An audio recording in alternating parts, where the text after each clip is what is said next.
Superstar Shakib খানকে নিয়ে নির্মিত তুফান সিনেমার প্রথম টিজার প্রকাশ পেয়েছে, যেখানে রীতিমতো ঝড় তুলেছেন সাকিব। তো কি অবস্থা, কেমন আছেন? আমি রহমান সবুজ আর গাইজ আজকে আলোচনা করব তুফান সিনেমার টিজার প্রকাশে কেমন হতে পারে তুফান সিনেমা। এই বিষয়টি নিয়ে আজকের ভিডিওটি সম্পূর্ণ দেখুন, তাহলে বুঝতে পারবেন কেমন হতে পারে তুফান সিনেমাটি। নির্মাতা রায়হান রাফি আগেই পূর্বাভাস দিয়েছিলেন বাংলার আকাশে বাতাসে এক ভয়ঙ্কর তুফানি ঝড়ের সম্ভাবনা দেখা দিতে পারে, আর ঠিক তাই হলো। তুফানের টিজার প্রকাশ্যে আসতেই বাংলার আকাশে বাতাসে ঝড় উঠেছে পুরো বাংলা ফিল্ম ইন্ডাস্ট্রিতে।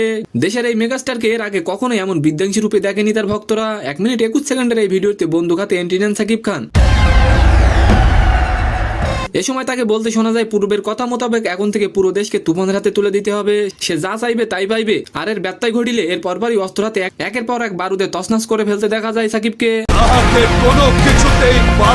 আমি জানি আপনি একজন সাকিবের ভক্ত। সাকিবের এই বিধ্বংসী লুকের জন্য অবশ্যই একটি লাইক দিয়ে যাবেন। গল্প এখানে শেষ নয়। এরপর ভিডিওতে দেখা যায় অভিনেতা চঞ্চল চৌধুরী তার সেই বিখ্যাত সংলাপের অট্টহাসি দিয়ে বলতে শোনা যায়, তুফান খুব ভয় পাইছি রে, খুব ভয় পাইছি রে। এর পরপরই আরো একবার বিধ্বংসী রূপে হাজির হন সাকিব। অনেকেই বলছেন রায়হান রাফি ও সাকিব খান ঢালিউডকে নতুন কিছু উপহার দিতে চলেছে। তুফান সিনেমার গল্পটি মূলত একজন গ্যাংস্টারের গল্প থেকে তৈরি হয়েছে, যেখানে উঠে আসবে 90 দশকের চিত্র।